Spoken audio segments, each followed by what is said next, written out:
Do they run the risk of, really offending jurors, maybe?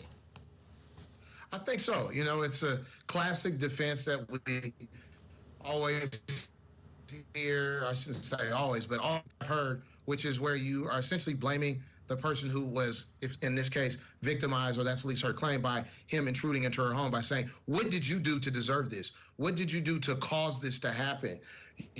You drove this man, or this young man, to the point where he wanted to come into your home, and you essentially brought this on yourself. I think what's missing here is just from a purely legal standard, is nothing that I've heard that she supposedly texted him, or the fact that they had sex, or the fact that she was a model gives him consent to prowl around her house, to set up shop in her attic, and to be a creep. None of that.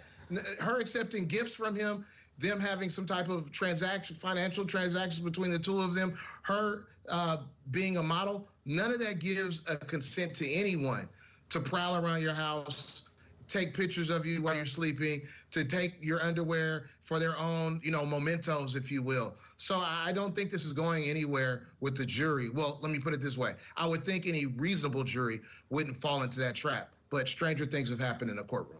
In a case like this, where it appears that he was captured or arrested in her home, in her attic, and they have all this other evidence to show that he had been there and that he had taken the keys and copied them, her credibility is not so much what the case will be decided upon, because they have other evidence, other physical evidence and eyewitness evidence that'll account for where he was at and him not having permission to be there. The issue, I think, here is around her credibility and her saying rape me and things like that, is the defense, I would think, will likely try to make up a defense around the idea that, hey, they were doing some type of role playing. He wasn't there, without consent. He didn't break in. This is a part of her kind of fantasy world of OnlyFans modeling, and perhaps he was just following the breadcrumbs to what he thought she wanted him to do. But I'm not sure if that's going to fall on deaf ears or not with the jury. There has to be more there than what they presented so far.